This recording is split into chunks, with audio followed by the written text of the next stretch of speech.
going on, homies? It's your boy Stumped back for another OPTC video, and in today's video, we're over here on the Japanese side of the game for the final treasure map before the sync of the global and Japanese side of the game. That is treasure map Hyogoro, and this particular character is coming to global at the same time. It's just a reward in the global treasure map rewards, which is actually pretty cool. I think it's in the ranking rewards. As long as you rank, you get this character and all the ability, like all the pieces you need to rainbow him and stuff like that. So pretty cool, very cool unit, very strong unit, and we have a lot of Hyogoros in the game. So getting this as a free to play character is great. He's a base stat booster. He has color affinity with particular colors. He's a very good free to play character. So for global players, the fact that we're getting him so early is so nice, and for Japanese players, it's really cool to see. But in today's video, we will be taking a look at what the stages do, taking a look at the breakdown of each stage, and the teams that I have put together to actually take them down without any of the treasure map rare recruits. So with that said, let's dive in. Alright, so before we begin, let's take a look at what the Hyogoro actually does. So, the treasure map free-to-play Hyogoro is a attack booster of strength, quick, and psi characters by 3.75 and HP 1.25 as captain. He is a quick unit, he is a cerebral slasher, and he's just got pretty much the standard limit breaks of crit, slot bind, and recovery down. His special reduces increased defense duration by 6 turns, reduces special cooldown of all characters by 1 turn, recovers 10,000 HP, and changes the top and bottom row orbs into matching orbs, including blocks. So he's an orb rotator for the top and the bottom, which is great. And if your captain is strength, quick, or psi, he's going to boost color affinity. It says if your crew already has color affinity, he's then going to increase it by duration by 1 turn. If you don't, he's a 2 times color affinity booster for strength, quick, and psi. And if your captain is a dex or int character, he's a base attack boost for 800 for dex and int. So 800 base attack buff for a free-to-play character is absolutely wild. So very nice. He's Sailor, strength, dex, quick, psi, int orbs are beneficial for himself, and he does 2 times damage to dex units as well. He does have a very nice support, like a very cool support. It goes on Kazuki Oden, and when the supported character uses their special, reduces increased defense by 2 turns. So whenever you use an Oden special, there's only one Oden in the game. Whenever you use Super Sugo Fest Oden, you will remove 2 turns of defense up as well, which is very nice. Very good support. His Rumble inflicts attack down to strength, 3 strength characters. He does an attack buff and speed buff to quick characters. He doesn't seem overly that amazing in Pirate Rumble. But look, the main reason that you want to farm this guy up is for his support, from what it seems.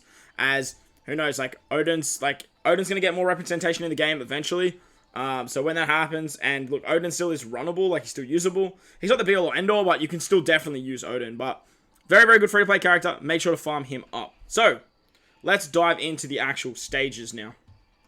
Alright, so the first fight is against Otsuru. And the recommended characters are the free-to-play Sai Luffy, as well as Treasure Map Sanji. Now, in Japan, I like to use Treasure Map Sanji, mainly because I still haven't finished Sai Luffy. But I do like to try and wave clear as much as I can when it comes to running Treasure Map. It just makes the grind a lot more bearable. So if you have Sai Luffy, the free-to-play one, put him as your captain. He's going to work great. You can swipe down, bring a friend Sanji, and that way you just swipe down. You get that wave clear mechanic, and then you can get the auto trigger of Sanji. For me, I like to get the auto trigger of Sanji for the attack and the orb boost, as all characters get level 5 cooldown, and then we can use this wiper here to just stage wipe stage 2. Wiper does like a HP cut to yourself, and depending on how much HP you take, he's gonna throw that back as damage. With using Shirahoshi, you get a full bot recovery orbs here, which is awesome, so you can actually salvage an orb on your Sanjis, and that way you're really good to go. You have the attack, you have the orb boost, and you can just blast through the final stages. There's only 3 turns of chain coefficient reduction at 0.1%. You have a chain locker with Bowler on this team, if you really want to use that. But this is an easy fight. It's not that hard. Every character gets 5 turns of cooldowns. Just bring some side characters, and you will blast your way through it. On to the second fight now against Denjiro. The recommended characters are Sakazuki and Iso, as well as the rare recruit Sober Mask and Arena Luffy. And as you can see, I'm only using one of those recommended characters. I'm only using Sakazuki and Iso on this particular team because they're very good at getting around the resilience.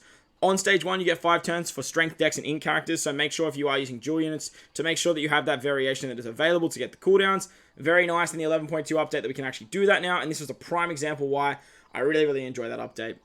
On stage 3, we get a full bot of block orbs, chain coefficient reduction for 3 turns, delay immunity, resilience for 8 turns, and 3 turns of defense up. So with this Enel's great because he can remove the defense up. This is why Arena Luffy's actually recommended, because he can remove the defense up.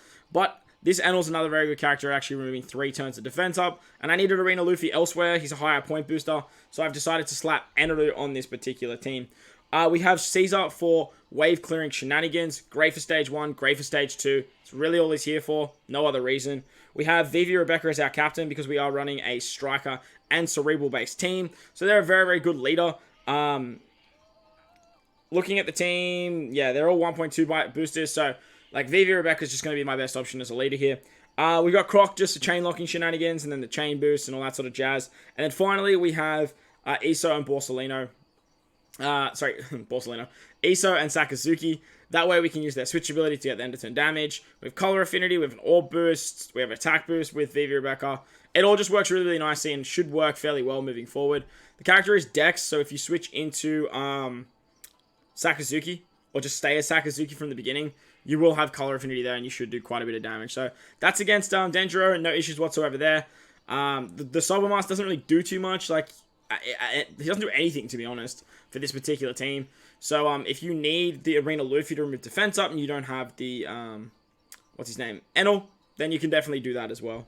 Moving on to the next fight against Kinemon. Kinemon, the recommended characters is literally Don Creep Pirates. They literally they just take care of everything for you. 5 turns of cooldown for Driven, Powerhouse, and Cerebral characters, and on stage 3, you get Despaired for 8 turns, which will go down to 5. Bind to your bottom row for 8 turns, which goes down to 5. Changes all orbs into strength. Makes strength orbs badly matching for 5 turns. Slot change impossible for 1 good hit. Normal attacks only. And delay immunity. So this, they do a lot. Like, this stage does so much. Fortunately, I don't really have any way of making the strength orbs non-beneficial, basically. But Don Creep Pirates are the way to go here. They are the recommended character, and they do work very, very nicely.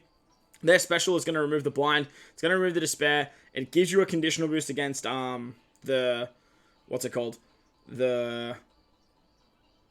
poison, which is awesome. We have chain boosting shenanigans with Dofi and attack boosting, and then we have the chain lock shenanigans with Caesar to activate the super class as well. We can just stage wipe as well, which is really, really nice. The Rebecca, completely replaceable with anything on this team. I've just put her here because she's a 1.25 times booster. You could just replace her probably with something that maybe gives you matching orbs, like a mechanic to give you matching orbs, and then you can like carry it into the final stage.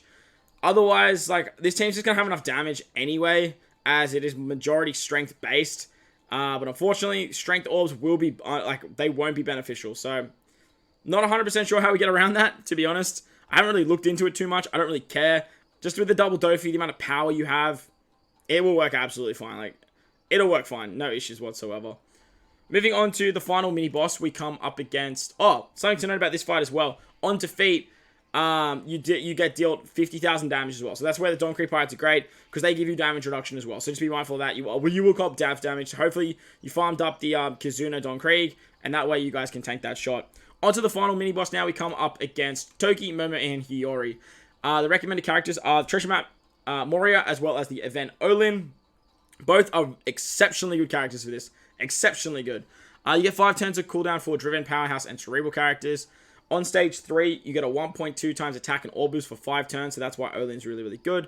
Increase defense for 5 turns, resilience for 5 turns, 25 hit barrier for 1 turn, and on defeat recovers 4 HP. So this is why you can see that Mori is really good. He not only removes the defense, he removes the resilience, and he removes the barrier. He's just a weapon for this fight. He's a 1.4 times booster, which sucks, because I wanted to put him on my higher point boosted team, but nevertheless, I have to use him here just because he's so damn good. He removes all that. Using Big Mom gives you an orb boost. She removes the positive effects of the 1.2 times attack and orb boost. We have Katakuri as an attack booster, and from there we're just good to go. Lucci is our wave clearing shenanigans, and then on the revive we can actually just use the other Katakuri special. That's going to give us an attack boost there, and we should be hunky dory from there. We have color affinity with Cracker as well. Not that we will really need it, but the options there as well. So Lucci there for wave clearing, and then we would be absolutely fine.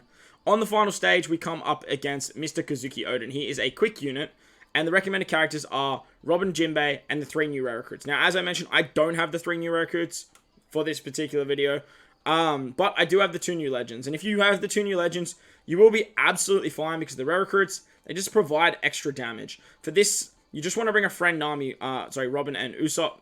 Wow, words are hard. Robin and Jinbei, as they are just exceptional for this particular fight. On stage 2, you either get a boss that is a Dex or a Psi unit. You get a full board of badly matching orbs and chain coefficient reduction reduced for 4 turns as well as having defense down immunity. So on this stage, it's really not that much. It's pretty straightforward. You just switch with all your units, and that way you can just give yourself matching orbs. Ideally, I'm going to be trying to find Kinemon friends.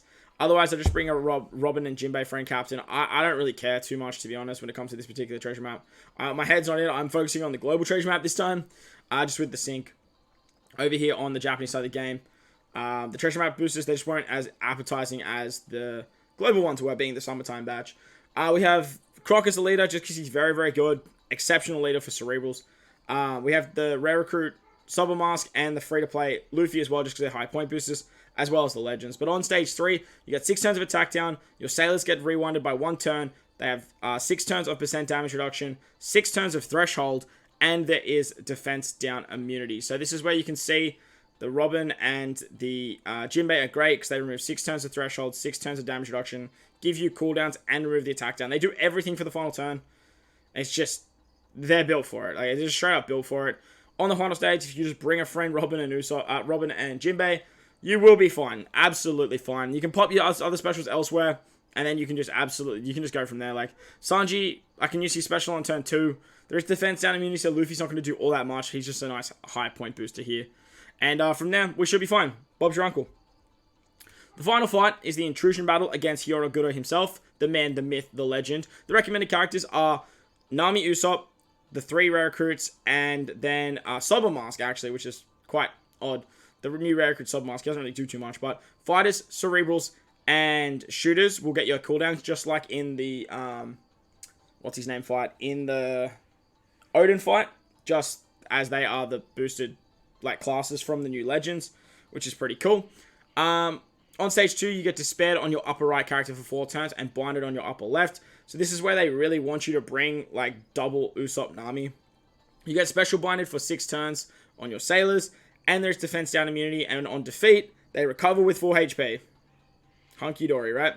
On stage 3, you get a full board of colored orbs, rewind special cooldown of everyone by 1 turn, locks the chain at 1.1 for 6 turns, and paralysis for 6 turns as well. There's a lot. Like, there's a lot going on in this particular fight, and it's very, very annoying. To get around the Despair and the Bind, I plan on just using the Subamar special, but you can switch with Nami and Usopp. That will work fine too. Problem is, you need your own for that to work. So using Subamask here, you can just pop that on turn 2, get the attack boost, and then you can just go through it that way. Unfortunately, though, you do get special binded, so just be mindful of that. So you kind of need a friend Nami and Usopp here. Like, that's the downside to get around the special binds. Otherwise, you will need to find a way to slide special bind on this particular team, which is very annoying because it is 6 turns to your sailors. 6 turns.